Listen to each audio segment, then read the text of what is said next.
Welcome back to our series. Hi, everyone. Decoding I'm Psychopathy Summer. and Conduct Disorder. I'm Carrie. An exploration And of the this most is important Hopesia neurodevelopmental Podcast. disorder you've Join ever us to heard talk of. about sex, We're going to drugs, continue our and conversation with self-improvement. Lilith and hopefully teach everyone a few things along the way.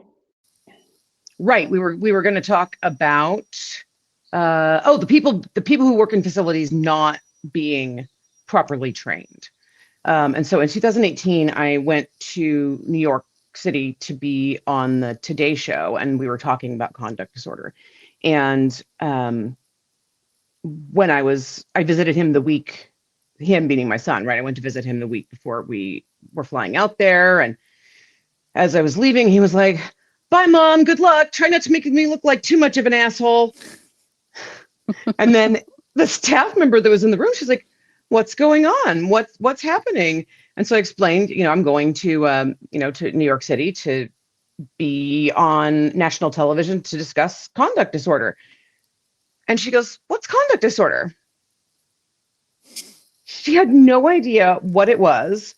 She works in a facility that, according to the admissions director, when I called prior to him going there, is 40% of the population. And she had no idea what conduct disorder was. I had to explain it to her because nobody else had done that. Sounds Which I mean, so that's a really good point, right? Nobody, I'm sure there are a few people here and there, but like on the whole, in general, people aren't trained on how to work with this, and they don't even know, and that extends to the professionals a lot too. It's not just that the parents don't know. It's not just that, George Baccarat down the street doesn't know, right? It's like even the clinicians and the support staff are like, "What? I've never heard of conduct disorder." You're like, "Oh, yeah. Okay. Yep. Okay. I think it was the last time my daughter went in. We were in the ER because you have to go to the ER and then you get EOD'd. And so she wasn't making threats against herself. The threats were all against others. Well, even though it's in the statute that you can do the emergency order of detention for someone being a threat against themselves or a threat against others in my state, they will almost never go ahead and do the EOD as threat against others.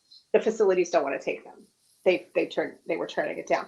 Matter of fact, I'm pretty sure, I don't have any documentation of this, but based on what the staff said when I got to the facility, I'm pretty sure the social worker who found the placement finally just started telling them it was threat to self. But I digress. Probably. Because nobody was taking placement. And she's like, I can't send her home with it, Well, that's really awesome that she did that. I mean, she took the threat seriously. Really hard. Yeah, they were working really hard, which I mean, she was making the threat directly to her. So it was,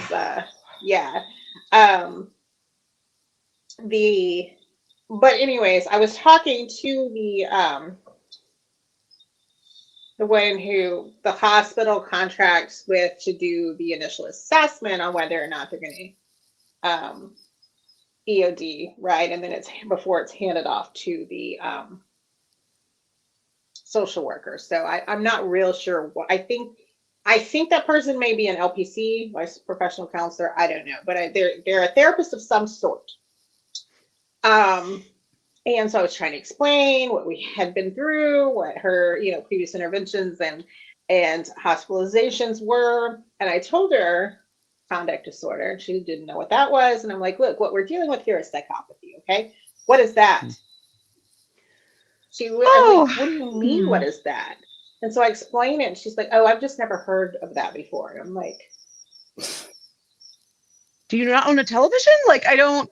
That was my thing. I'm like, what do you mean you've never heard of that before? Like, you've never heard somebody say it as like a joke, which you should not. But like, you've never heard somebody say it as a joke. Like, oh my God, I actually have a whole collection of quotes from TV shows where they misused the word psychopathy or psychopath. Like on Resident Alien, the alien is sitting there eating oatmeal and pie, and the sheriff is sitting there watching him, and he says, anyone who can eat pie with oatmeal is a damn psychopath. And I'm like, okay, I Yeah. get it. And he's got the kind of bitter one-liner, so I kind of get that. But like, come on, guys, really? Yeah. Like, Yeah, I think it's misused in popular culture more than Yeah. it's used correctly, by far. Absolutely. for sure. In fact, for a discussion on that, you can go to, and we'll put the link down in the comments. You can go to the Psychopathy Is website and read the article I wrote for them called "No One Is a Psychopath."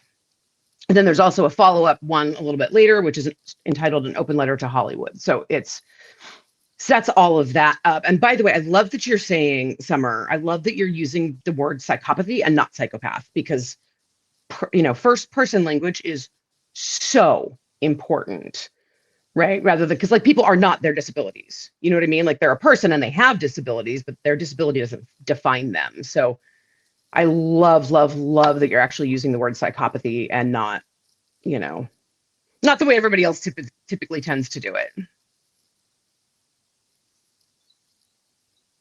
Yeah, I just I find it very frustrating. Yeah, most people use it incorrectly, and then it's just very difficult. In fact, when that happens with the nurse or that therapist, was it on TikTok? I think it was on TikTok. I said it was either TikTok or Twitter. I said something about, if you are in this profession, especially if you're the one assessing people during critical emergencies and you don't know, you have never heard of the basic term psychopathy, what are you even doing? Yeah. And I understand it's not the diagnosis, but it means you haven't availed yourself to literally any of the neurological information. I mean, there's like a whole field of study here, and you're ignoring it. And Huge. I feel like, I feel like that's ethically. I even remember hearing about it in like my basic ass like psychology classes for my degree I had to take, and it was just like Same. bare minimum, like what is psychology, like that kind of thing. And I remember hearing about it in that, like, well, there's I'm glad no you way. actually. I'm glad you brought up the word psychopathology, because that's the other problem I see a lot, is that people will confuse the word psychopathy with psychopathology, and they're not the same thing. Yeah. So it's, I'm curious, Summer, when you were saying that was the way that hospitals and all that stuff operate, that they're not, at least in your state, they're not keeping people who are a danger to others, but are only keeping the people who are a danger to themselves. Is that only for juveniles and children, or does that bleed into adulthood as well? Is that just sort of straight across the board they don't, or? I haven't had to deal with it directly with an adult, but my understanding from talking to the staff and the clinicians at the facilities, what it most likely does extend. Because what they told me was their job is to assist with acute mental illness that makes them a danger to themselves. Right. If they're a danger to others and actually acting on that, then that's a law enforcement thing, right? And if they're adults, law enforcement which they said law enforcement will deal with that. I take issue with that definitive statement because I've seen them not, but with minors, it's considered the parent's problem. Right. It's our responsibility to keep everybody safe from our child. And so they told me if she's a danger to herself, I guess the focus is, the reducing suicidality rates. And so if she's a danger to herself, they'll keep her. If there's a treatable mental illness, they'll keep her until they can stabilize her. But for psychopathy, there's nothing that can be done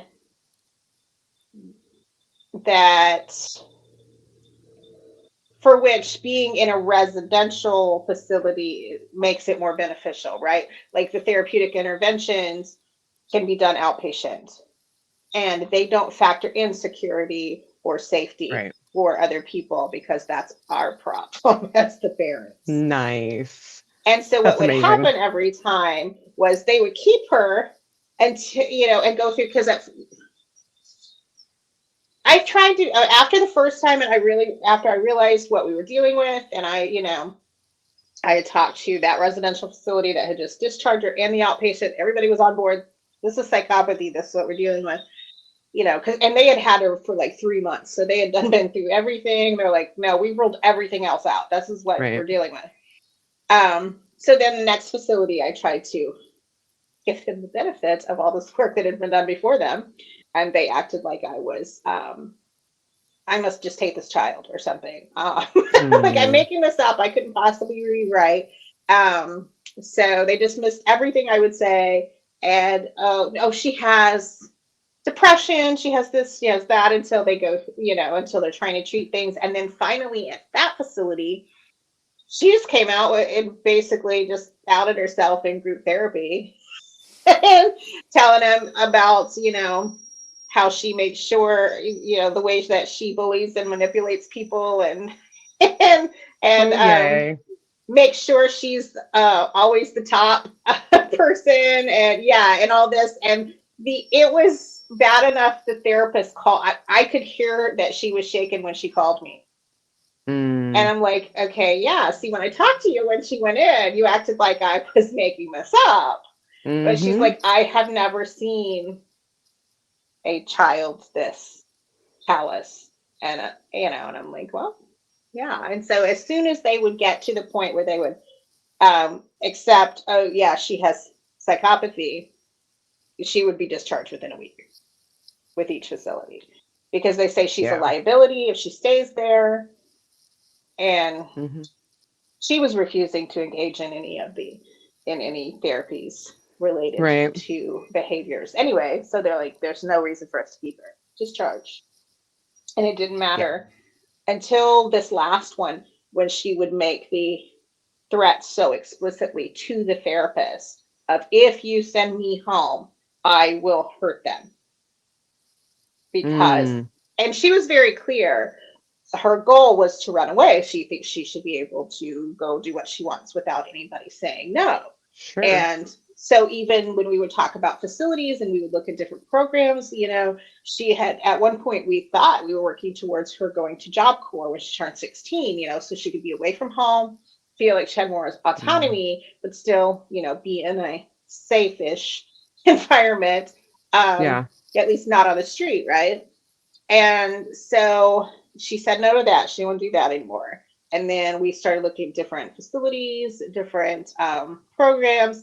And the first question she would ask every time, she would have the therapist pull it up on the computer so she can look at it. The first question she would ask is, how easy is it to run away from it? Because that was her goal. What? And she, oh my God. So she is the one who actually asked to, oops, I'm sorry, I just kicked my phone stand. She is the one who actually asked to go back to foster care, because she knows that so many kids go missing from foster care every year, and they're basically not looked for. And so her goal is to find someone who will support her and run away with them, and she can go.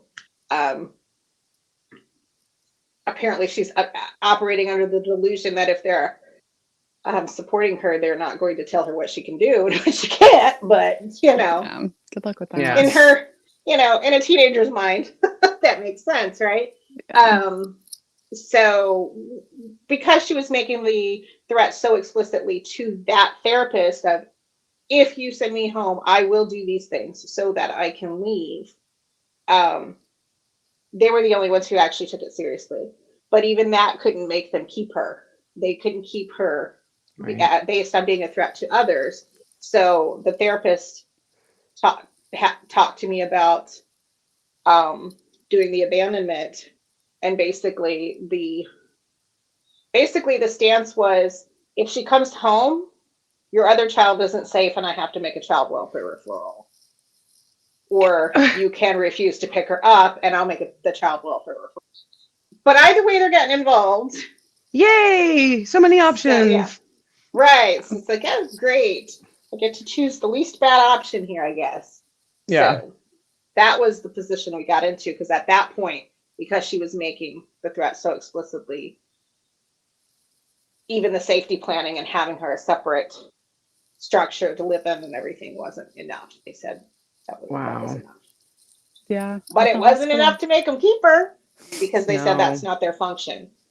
The hospital I worked at, even for like for the juveniles, like absolutely would not keep them if they were just a threat to others. Like they had to have something else going on too.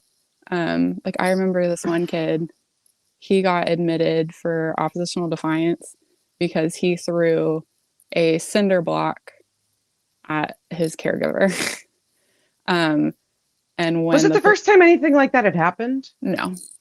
Mm-mm. He had like a long rap sheet And of violence, when right? violence, suicide attempts, Okay. self-harm, like all kinds of stuff. And the only reason that, because the police went and picked him up, and the only reason he got admitted to my facility was because he was also suicidal. And because he was a threat to others and suicidal, like they kept him like in the facility, like inpatient and stuff, and tried to like help with like the suicidal stuff first, and then like with oppositional defiance, like there's like only so much you can do for that, like because he got triggered by things and would get aggressive and violent when he was like told what to do, and he was like 15, and so like you're Sure. always going to be told what to do as a 15-year-old. Yeah. And then for like the adults on the adult unit, they would keep them if they were aggressive towards others only if they were on drugs, and or only if they also had like a diagnosis of some sort also. Like I remember a patient was admitted because they had been going through she was schizophrenic, but it was like a psychotic schizophrenic episode. I think it was like something like, I don't remember the right wording. I'm not a clinician, but it was something like that. And she had been awake for 2 weeks without her Straight? medications. She would like doze for like 2 minutes, but it was never like a full sleep ever. And so she had been awake for like 2 weeks, and she was getting like aggressive and violent towards other people. But that aggression and violence was tied to like her mental illness. And so that is why they could keep her, because they were getting her like stabilized. Because when she was on her meds and like was, taking them regularly, she was the nicest person ever. And every time she would like come out of it, because it happened every so often because her medication is expensive. And like every time it would happen and she would like come back to like herself and come out of the episode, she would apologize for every single thing she did because she would remember it. And it was the most heartbreaking thing, but that was the only way they would keep like patients that were aggressive towards other people. They had to have like something co-occurring with it. Even patients that would come in like high as fuck, like they would throw like chairs through the nurses station, like glass windows. They would like try to murder people like on the unit, and then they had to have like staff with them 24/7 because of it. And most of the time it was because like they were high or they had something else going on underlying, or both even.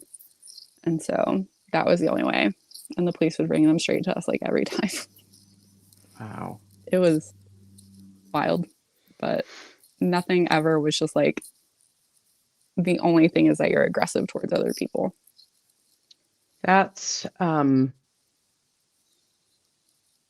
mean, so you hear that, y'all? Like we don't have the violent people. We just send them away. Like we're not.